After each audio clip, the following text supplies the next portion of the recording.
Welcome back to another episode of Square State Sandlot Podcast. Got Kyle joining me here, and I am your host, Bill Montoya. We're going to start with a somber note, and this was something that absolutely devastated my world yesterday. And those of you that have been watching us for a while have seen we've had Teren on twice so far. Teren Christensen, a good friend of mine from the elementary days, and we've stayed in touch for going on 20-something years now. So it is with a heavy heart that I have to announce that he passed away unexpectedly on Wednesday. And it's really tough for me because of what Teren meant to me, especially moving to Alpine, Utah. We were one of, 2 non-Mormon families in Alpine, Utah. And it was tough for me to make friends there with everyone knowing, I don't go to that church or whatever. And Teren's family was just so gracious. They took me in as one of their own. I mean, we spent almost every weekend together and some weekdays. And so it's just tough knowing that his family is going through this again.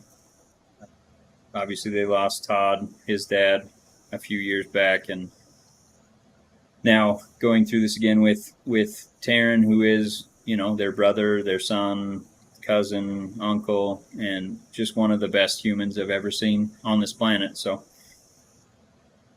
pretty tough. I'm very grateful that we got to talk to him twice and have him on this podcast, because now I've got that video to go back to all these times where I get to see him interacting. And last night I spent a good chunk of my evening just reflecting on all the things that we did together and how blessed I was to have him in my life. So Teren, I'm going to miss you, brother. Hope you're partying up there with your dad. I'm sure you are happy to see him. So tell him I said hi, and when I see you again, I'm sure it'll be a good time. So with that being said, Kyle, I know you only met him a couple times, but any words you wanted to say about Teren? That's all I can really say is I didn't know him for very long. He was a pleasure to talk to. I loved his positivity. I still, even in moments, of him doubting himself, we'd speak on social media a little bit. And I don't even think he realized truly how inspirational he was to a lot of people. Both, on so many fronts, for anybody dealing with or going through any kind of struggle to, he's an extremely fit person. I mean, he was a monster in the gym. I don't know. He's one of those people you meet and you'll never forget meeting him. He was absolutely just a treat to be around. I loved talking to him on here. I loved talking to him on social media. I wish I got to know him more. But frankly, I'm just super thankful that I even got to know him. And I know you, and I know the way you speak of him. So, he's one of the good ones, and I'm still in shock about it, but I'm blessed to have known him in any capacity. Yeah, no, he was one of a kind, and his whole family, like I said, just absolutely great people. He leaves behind, 3 brothers, his mom. So just praying for them, hoping that they get through this time. I know it's going to be very difficult for them, and I'm hoping I can make it up there and make it to his funeral so I can pass these thoughts along to them. And yeah, so moving on from those words, why don't you get to your Pirates, and then I'll follow up with the A's stuff. Okay, we just hit the All-Star break. Obviously, break in place. There's not a ton of Pirate news, but the one I guess headline we had was David Bednar got to make his first All-Star appearance ever. Local kid out of Mars, PA, playing for playing for the Pirates, so it's pretty special. And he got to play. He got to pitch the ninth inning. 3 outs, no runs, looked great. Really good moment for him. I just wish in the bottom of the ninth that the batters would have been able to give him a couple runs, because they ended up losing 3-2, and he would have had the win, an all-star win. So that would have been special. It still was very special. He played well, a good cap to the first half of the season. So, I'm a huge fan of Bednar. He's everything Pittsburgh, and I don't mean the team, I mean the city. So it's pretty special. So. Yeah, I didn't get to watch that live. I did go back and watch the condensed version of that game, and I was very impressed with defense in particular. There's a couple plays on the AL side, turned a double play. I think it was the second inning. Really good baseball, and it's great to see that, because a lot of these sports leagues, when they have their all-star events, it's almost unwatchable. So it's great to see these guys go out and compete in the home run derby for one, and then obviously the all-star game, where they're actually competing against each other, and it means something to them. So love to see that. And speaking of, Paul Blackburn pitched a gem. He only threw 1 inning. He actually ended up having to get 4 outs because of an error. So just shut him down real quick in order, and I thought he was in line for the win, so I'm not really sure why he didn't get that. But I was really confused by that also. I'm still not following how that split happened, but yeah. And then just one quick note on the story of him flying to the All-Star game with the Astros. There's a little bit of information that came in afterwards. The reason why that made sense for him to do that was because the Astros were sending 5 representatives from their team plus some coaching staff. So it would have been a tough sell to put Paul Blackburn on a charter flight all by himself. So that's why they were going to plan on putting him on a commercial flight. But then the offer came in from the Astros, and obviously that made sense since they were leaving from the same place and going to the same place. So hat tip to the Astros. That'll probably be the last time you hear me say that, but glad they got Paul Blackburn there safely. And they just kicked off their homestand after the All-Star break. They had a doubleheader against the Detroit Tigers. Lost the first one 7-2. It was a lot closer than that, but got away from them in the 8th and the 9th inning. So Logue pitched pretty well, but didn't. He held him to 2 runs earned and three total. 1 was an unearned run. So tough to catch a loss on when you're giving up, 2 earned runs, but that's what happened. And then in the second game, Montas started. He was throwing absolute heat. You could tell he was trying to put his best show out there for someone to come and get him. So he touched 98 several times, through 3 innings. No setbacks there. They just wanted to be cautious and getting him back, working him back into that starting role. So he looked amazing. And then Sean Murphy absolutely teed off today on a it looked good breaking ball. I think he's looking to get out of town too. So I'm interested to see what trades happen. Obviously, we talked about Juan Soto. Frankie Montas, I think, is probably the best starting pitcher available. A's have Trevino that they have to dangle out there as a potential bullpen candidate. So a lot of things going on, and it's about to get crazy because there's a little over a week before the trade deadline, probably close to 10 days or so. So things are about to heat up, and I'm excited to see what the A's do to improve the team going forward. So, yeah, it's always interesting for us come trade deadline time, with the way obviously the rebuild's gone. But supposedly Daniel Vogelback is already linked to the Mets. We'll see if anything comes out of that. Jose Quintana is probably going to be the first big move we make. I'm sure someone will pick him up as a pitcher. He's had a hell of a season, a bit of a resurgence. So I think he'll move. We got Ben Gamble, a couple other players that might – it just depends on what we can get for them. But I want to start seeing us make these trades for contributors, not projects. So we'll see see where that goes closer to the deadline. So you're saying you're getting Soto? Not likely. I don't think your owner will like that $500 million No. price tag. No. Okay. Anything else you had MLB wise before we move on? No, pretty quiet for the All-Star break. Well, I mean, it'll start picking back up here, but we play tomorrow. So moving on to National Football League, we have the Raiders actually started camp today because they have a new head coach. So that allows them to start essentially a week early before other teams. They reported to camp. Everyone was there, other than I think there was a couple guys that were on the PUP list. I think it was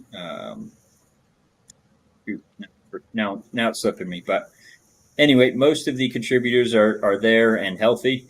Denzel Good, he reported to camp and was able to clear, so he's full participant, and he actually is on a restructured deal, which helps the team save probably $2 million in cap space.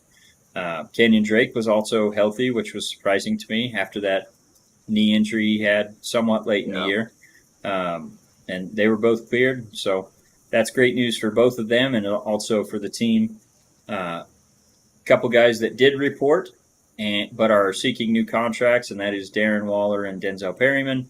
They both earned new contracts, I would say, so I'm guessing that's what some of this restructuring's doing is to pay these guys that they want to keep around. Also, still rumors flying around about Ndamukong Suh.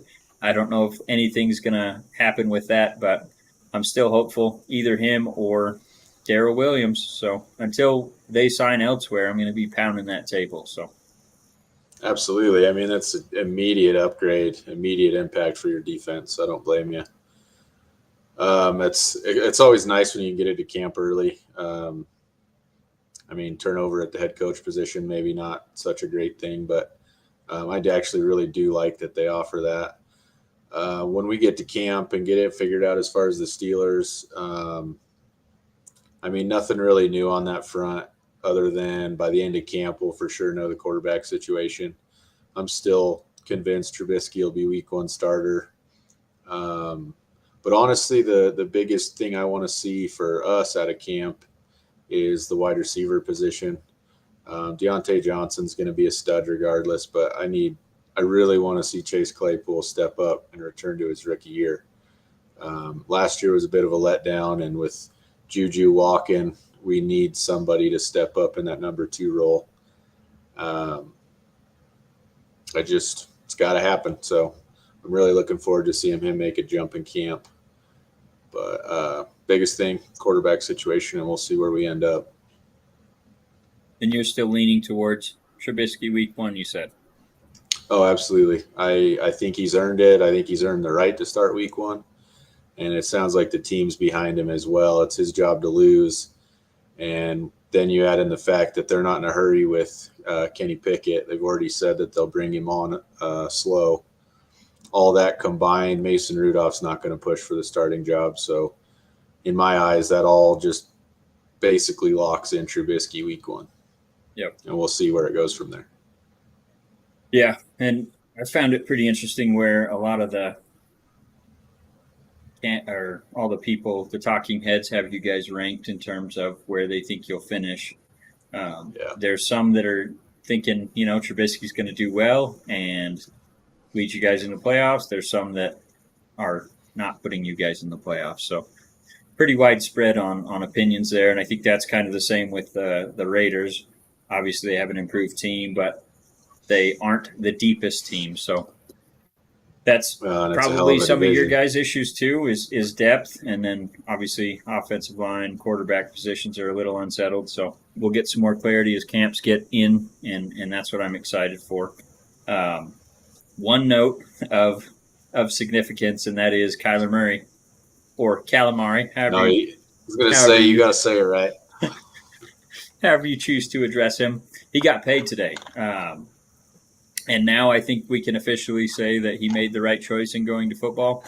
Up to this point, I mean, he didn't have much guaranteed other than his rookie deal. So this set kind of a strange precedence for me in that he still had 2 years left on his rookie deal. I know it happened for Josh Allen, but Josh Allen I hate it. he's playing out of this league, and Kyler Murray has been good, but he hasn't been great. So it's kind of surprising to me. But they gave him a 5-year extension on top of the 2 years he's still locked up with 160 million guaranteed. I think it was 230 total of possible money. Yeah, so it's a big one.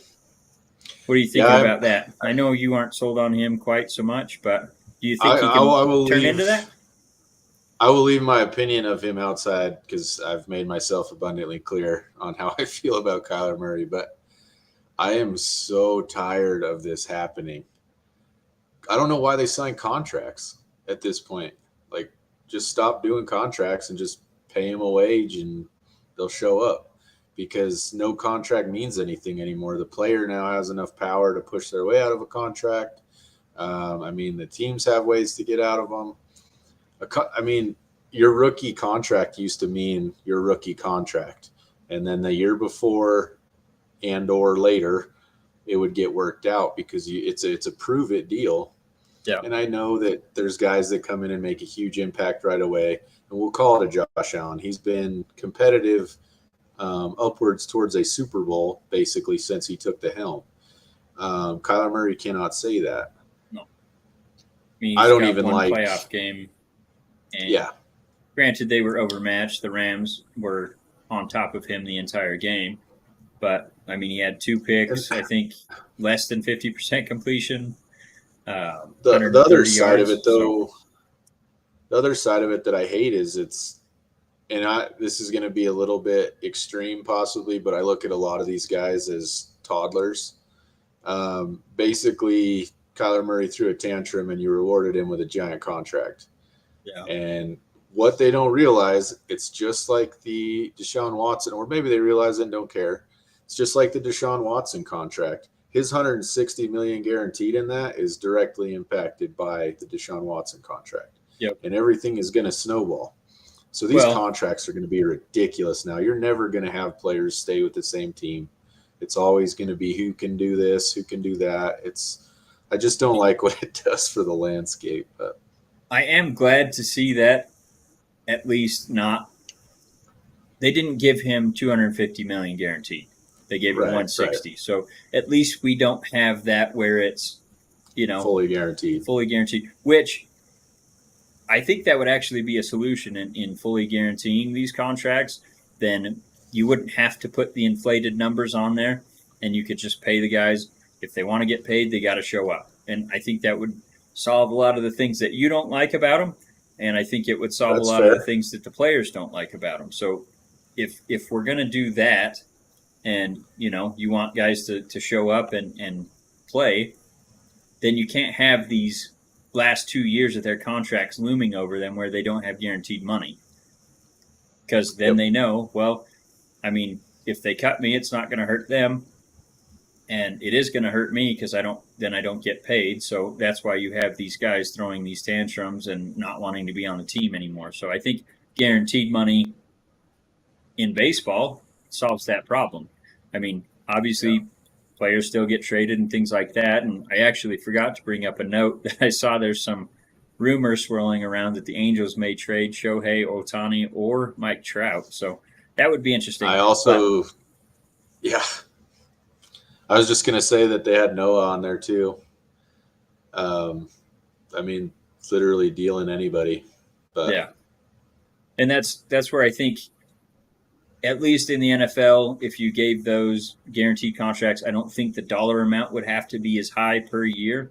And I think it would fix a lot of these issues with holdouts and things like that. Because at that point, if they don't show up, they don't get paid. Teams can't just rip up the contracts in the last 2 years and then they don't get any money. So I think that would be actually a decent solution to that problem. Still haven't heard on Deshaun Watson. You did bring him up. It seems like, we keep getting days where we're supposed to have resolution and it just keeps getting pushed back further and further. We already have teams starting training camp. So it seems like now is the time to announce this, and they'll probably do it tomorrow because they typically tend to drop bad news on a Friday, so it kind of disappears into the weekend. So if I were to guess, I think the Browns start training camp next week. So I think if we're going to get something, it might come tomorrow. So keep an eye out for that. But they did sign a backup plan, so to speak. Who you got? The Browns picked up Josh Rosen. It's a 1-year deal, which any other season it would not even hit anyone's radar. But the timing of it, to me, it sounds like they're planning on not having him for who knows how long. I don't like that the time frame that keeps coming up seems to keep getting shorter. I've heard as little as 6 to 8 weeks here recently. So yeah. Oh man, it's gonna be interesting if they don't handle this, I guess, with correctly.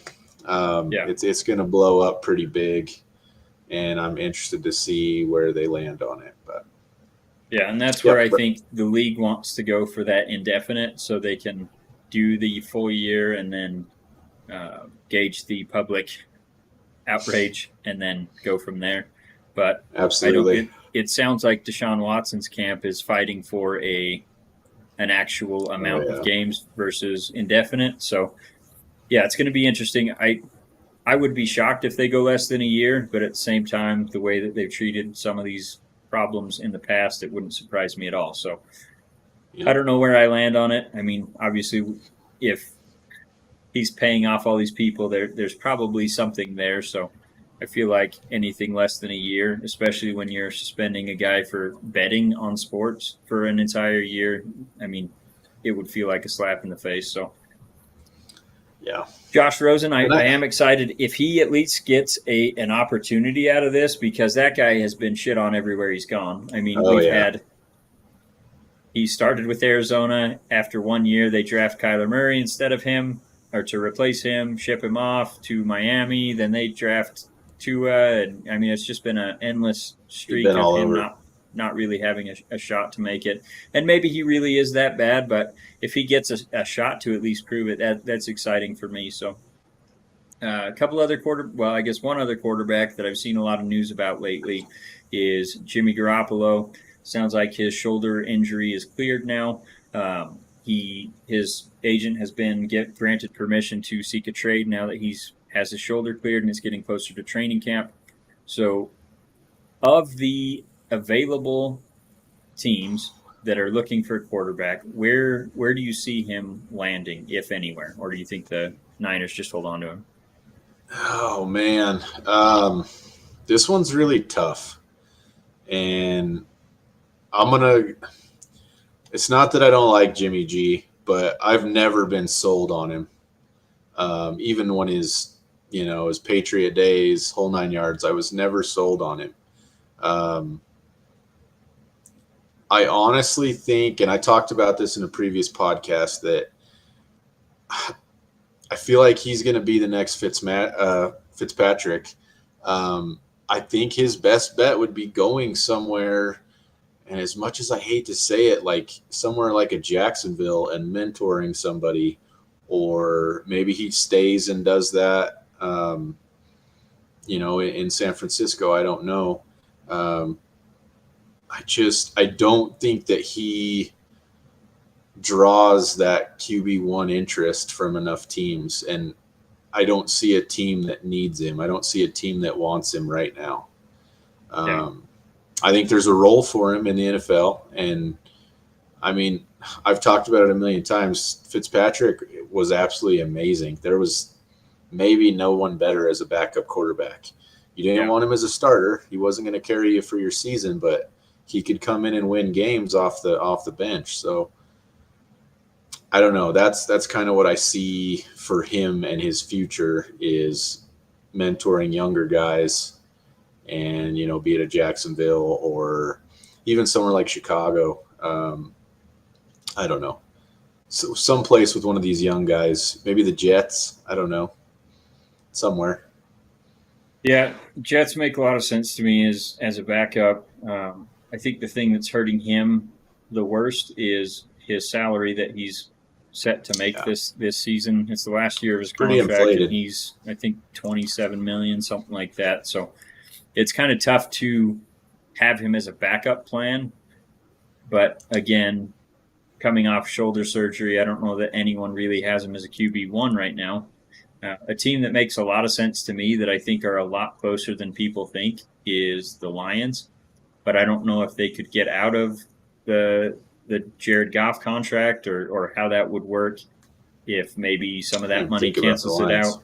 Yeah, I don't know.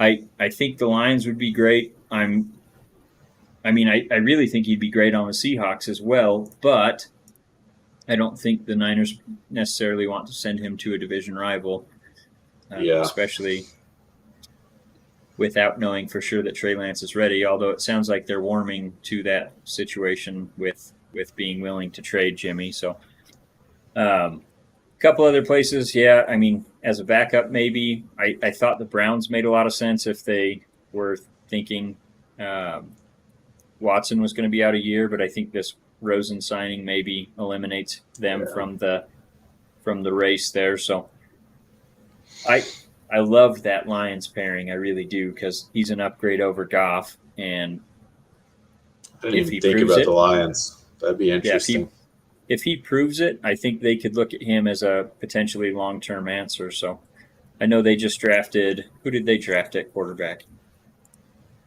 Oh, man. Real quick. Lions. Trying to see. I can't remember which one they snagged. Oh, for God's sake. Detroit Lions. Apparently Lions.com is not the Detroit Lions. Yeah, I actually really, glass half full kind of guy right now.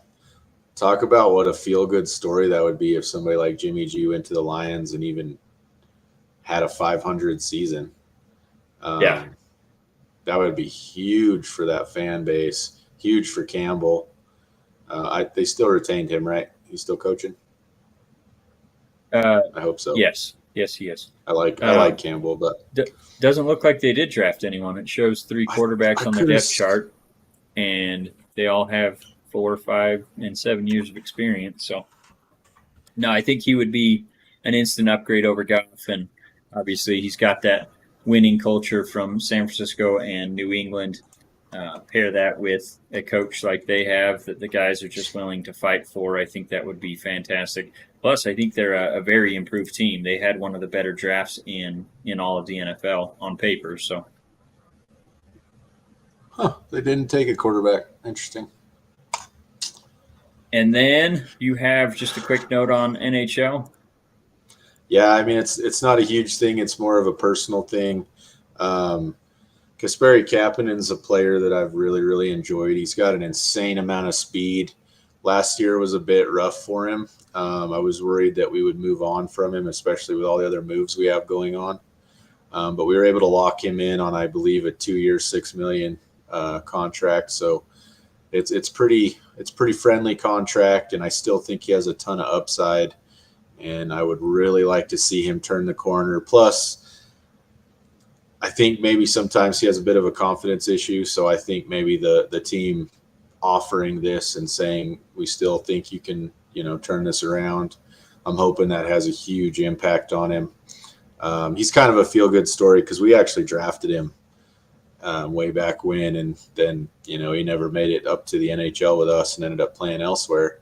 So bringing him back was kind of a, feel-good story, I guess, returning to where he was drafted. So I really want him to work out, and I really like his style because when he's on, he is scoring goals and he is fast, and he makes everybody else on the ice look slow. Some of it's decision making. Either way, I'm really happy that we're retaining him, and like I mentioned on the last one, I still think we have one more big move looming. I'm not sure what it's going to be, but we have way too many pieces, and I think we'll make a move for somebody, but we'll see what happens. All right. Anything else you had before we jump off? No, I don't think so, other than we're halfway there for baseball. a lot will be said, probably for both of our teams this second half. We'll see what happens, see what the trade deadline looks like, and I don't know. I hope we put it together, both of us. Yeah, I think first half is definitely going to be better than this, or second half is going to be better than the first half for the A's. Even with the trades, I don't see them losing at a record pace in terms of our team. So I think they'll turn things around. They've already started to win. July, they already have more wins than they did in June, and we're still got a week plus in the month. So looking up, at least a lot of guys starting to play better ball and just starting to gel as a team. And then just one last note, we'll probably have some emergency pod here soon, I'm guessing, if the Angels trade Ohtani or Trout or something crazy we're like gonna that. have to. We would like you guys to, as always, follow us, subscribe. We're on all the favorite podcast platforms. We're on YouTube. Just as always, we'd love to have some feedback. And again, just gonna miss Teren. So hope you guys. I'm going to repost that episode at some point so you guys can go back and watch it. We had him back on, I think it was May. So just to see a quick insight to who he was as a person, if anyone missed it. So watch for that to come up this weekend or something like that. So thank you guys for tuning in as always, and we'll catch you on the next